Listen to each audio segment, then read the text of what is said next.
YouTube ಚಾನಲ್ಗೆ ಸ್ವಾಗತ. ಎಲ್ಲರಿಗೂ ನಮಸ್ಕಾರಗಳನ್ನು ತಿಳಿಸುತ್ತಾ ದಸರಾ ಹಬ್ಬದ ಪ್ರಬಂಧದ ವಿಡಿಯೋ ನೋಡೋಣ ಬನ್ನಿ. ಈ ವಿಡಿಯೋ ಇಷ್ಟವಾದಲ್ಲಿ ಪ್ಲೀಸ್ ನಮ್ಮ ಚಾನಲ್ಗೊಂದು ಲೈಕ್ ಮಾಡಿ, ಸಬ್ಸ್ಕ್ರೈಬ್ ಮಾಡಿ, ಶೇರ್ ಮಾಡಿ ಅಂತ ಹೇಳ್ತಾ ದಸರಾ ಹಬ್ಬದ ಪ್ರಬಂಧ ಮೊದಲನೇದಾಗಿ ಪೀಠಿಕೆಯಿಂದ ಶುರು ಮಾಡೋಣ. ದಸರಾ ಹಿಂದೂಗಳಿಗೆ ಒಂದು ದೊಡ್ಡ ಹಬ್ಬವಾಗಿದೆ.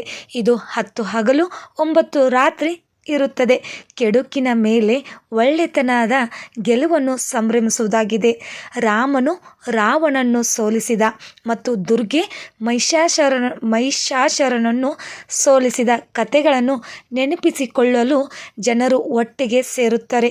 ಈ ಹಬ್ಬವು ಭಾರತದ ಹಿಂದೂ ಸಮುದಾಯಕ್ಕೆ ಮಹತ್ವದ ಮತ್ತು ಸಂತೋಷದಾಯಕ ಸಮಯವಾಗಿದೆ.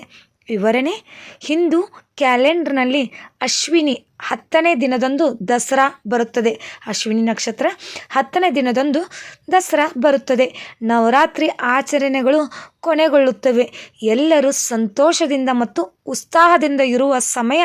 ಬಲಿಷ್ಠ ರಾವಣನನ್ನು ಸೋಲಿಸಿದ ಭಗವಾನ್ ರಾಮನ ವಿಜಯನ್ನು ಗೌರವಿಸುವ ದಸರಾದ ಹಿಂದಿನ ಮುಖ್ಯ ಆಲೋಚನೆಯಾಗಿದೆ.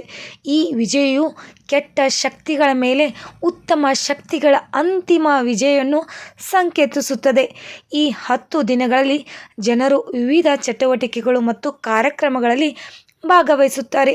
ಅವರು ಒಟ್ಟಿಗೆ ಸೇರುತ್ತಾರೆ, ಊಟವನ್ನು ಹಂಚಿಕೊಳ್ಳುತ್ತಾರೆ ಮತ್ತು ಶುಭಾಶಯಗಳನ್ನು ವಿನಿಮಯ ಮಾಡಿಕೊಳ್ಳುತ್ತಾರೆ. ಒಳ್ಳೆತನದ ಮಹತ್ವವನ್ನು ಮತ್ತು ಒಳ್ಳೆತನ ಯಾವಾಗಲೂ ಕೆಟ್ಟದ್ದನ್ನು ಜಯಿಸುತ್ತದೆ ಎಂಬ ನಂಬಿಕೆಯನ್ನು ಹಬ್ಬವು ನಮಗೆ ಕಲಿಸುತ್ತದೆ. ದಸರಾ ಕೇವಲ ಹಬ್ಬವಲ್ಲ, ಇದು ಸದಾಚಾರದ ಶಕ್ತಿ ಮತ್ತು ನಮ್ಮ ಜೀವನದಲ್ಲಿ ಉತ್ತಮ ಮೌಲ್ಯಗಳ ಆಚರಣೆಯ ಆಹ್ವಾನವಾಗಿದೆ. ಕೊನೆಯದಾಗಿ ಉಪಸಂಹಾರ: ದಸರಾ ಅದರ ವೈವಿಧ್ಯಮಯ ಆಚರಣೆಗಳು ಮತ್ತು ದುಷ್ಟರ ವಿರುದ್ಧ ಜಯಗಳಿಸುವ ಮೂಲ ವಿಷಯದೊಂದಿಗೆ ಭಾರತವನ್ನು ವ್ಯಾಖ್ಯಾನಿಸುವ ಸಾಂಸ್ಕೃತಿಕ. ಇದು ಕೇವಲ ಹಿಂದೂಗಳಿಗೆ ಹಬ್ಬವಲ್ಲ, ಆದರೆ ಎಲ್ಲ ಧರ್ಮದ ಜನರಿಗೆ ಅರ್ಥವನ್ನು ಹೊಂದಿದೆ.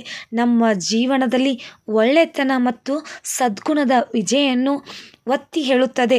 ದಸರಾ ರೋಮಾಂಚಕ ಆಚರಣೆಗಳು ಏಕತೆ, ಸಂತೋಷ ಮತ್ತು ಭಾರತದ ಸಾಂಸ್ಕೃತಿಕ ಮೊಸಾಯಿಕ್ಗೆ ಗೌರವವನ್ನು ಉಂಟುಮಾಡುತ್ತದೆ. ಇದು ದೇಶದ ಪ್ರಮುಖ ಮತ್ತು ಮಂಗಳಕರ ಹಬ್ಬಗಳಲ್ಲಿ ಒಂದಾಗಿದೆ.